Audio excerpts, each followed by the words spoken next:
You've seen where people have had this policy that they took it from someone else and they forget to put their own company name in the previous company name. Like, yeah, not so good. And then if something comes up, you want to make sure that your staff informs whoever is the BSA officer.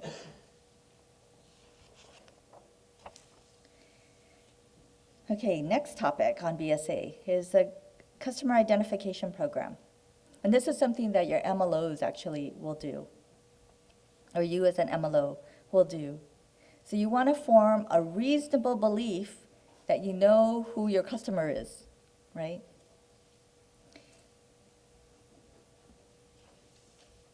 You want to make sure that you know who you're doing business with. That's the whole concept between customer identification program. You don't want to do business with a criminal, at least knowingly.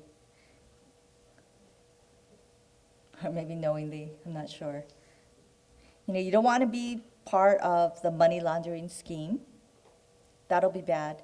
That will get you into that orange jumpsuit. Okay, so CIP, those are just fancy words for what you're already doing. So you're asking for ID at the origination, right? You're asking for some sort of ID from your customer, driver's license, a passport, state ID, whatever it is that you're asking for. Get authorization for the credit report, and then you also get authorization for an employment check if you need it. So in those ways, you're conducting the CIP process. And all of these, whatever it is that you do, make sure they're part of your policy.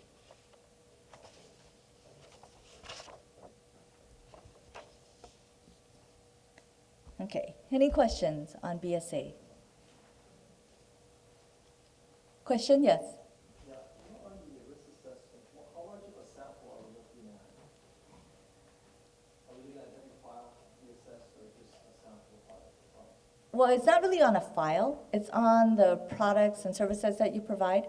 So if you're only doing residential mortgages, if that's what you're assessing, is that a low, medium, or high risk? Are you also doing HELOCs? Well, that could be a higher risk. Are you doing reverse mortgages? That's the sort of product that you're looking at, not an individual customer. Are your customers U.S. citizens? Or are there foreigners? That's another risk. They're all going to score high if they live in Hawaii because it's a high-intensity drug trafficking area. If they are in a profession that's high risk, either a cash-intensive business owner, the mom and pop, but they do a lot of money transmissions, or are they, an attorney or a doctor, they're working for themselves. That could be a high risk.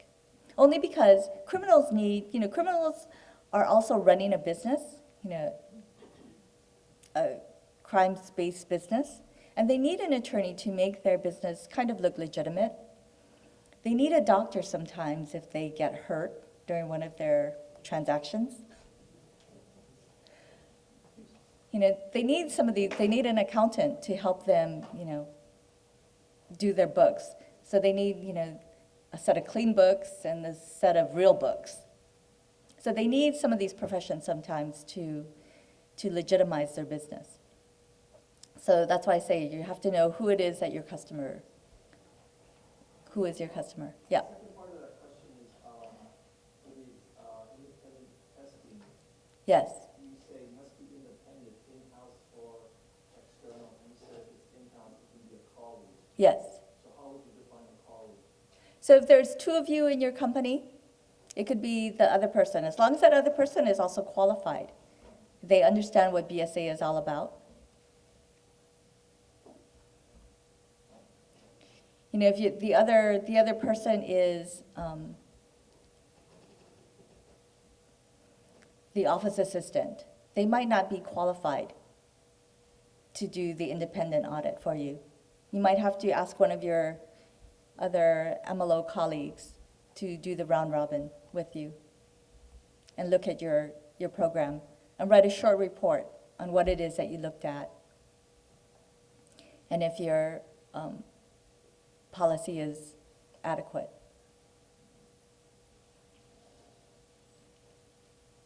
So it doesn't have to cost any, doesn't have to cost too much money. It might cost, lunch. The one I heard of cost coffee. I don't know if they were thinking expensive coffee. I don't know. Or they were just going to brew it themselves.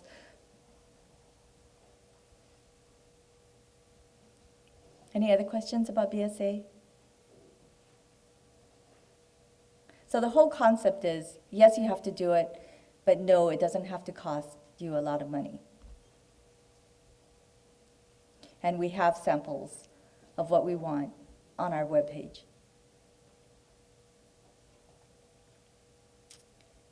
Okay? Next topic.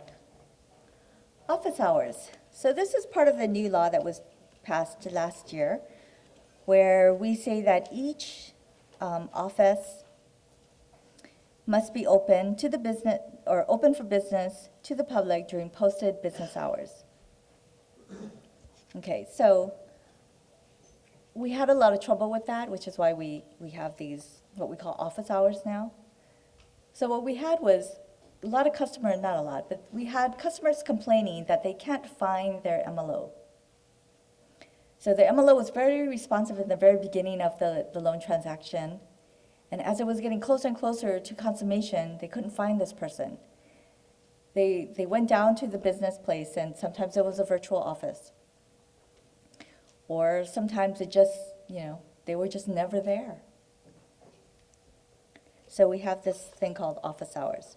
So what we expect is that in a commercial business or a commercial building, that your office hours are posted on or adjacent to the main door of your location. Visible to the public. So, don't put it in mouse print. You know what I mean by that, right? In tiny, tiny print. In a non-commercial building or in a building that posting is not permitted, the business hours should be posted on your homepage of your website, along with the address and phone number of your location, so that people know that you're open Mondays from 8 to 12, and they can go to whatever location that you have. And then the business hours, whether posted on the location or on your website, should be clear and conspicuous and accurate.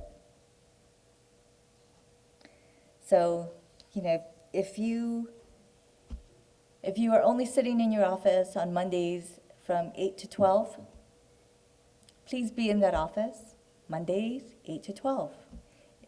If you somehow have to meet a client during that time, if you can, you should put a little note on your door. If you go to some of these small businesses where there's only one employee, they have to go to the bathroom, and so they put a sign up and they said, okay, be back in 10 minutes.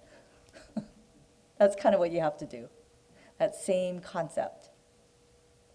If we come in for an exam, we only do the exams from 7:45, 8 o'clock to 4:30. We can be a little bit flexible, but if your office hours are midnight to 2 a.m., I don't think that you want us there from midnight to 2 a.m. We're going to be really cranky, and it's going to cost you a lot of money. So we only do exams during the state work time. So that's another clue.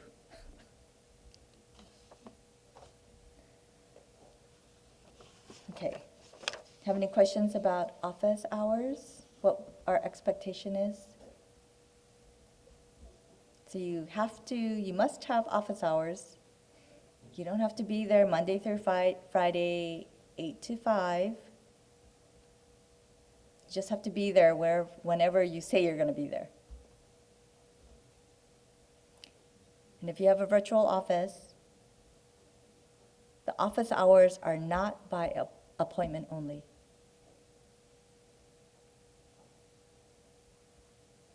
Or even real office hours. The office hours cannot be by appointment only.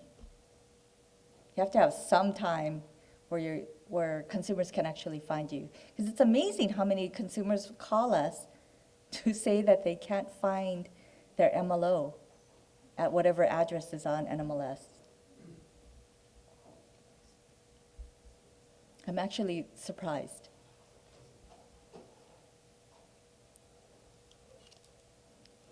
Okay, so any questions in general over any of the things that I've went over, or any other questions that you might have?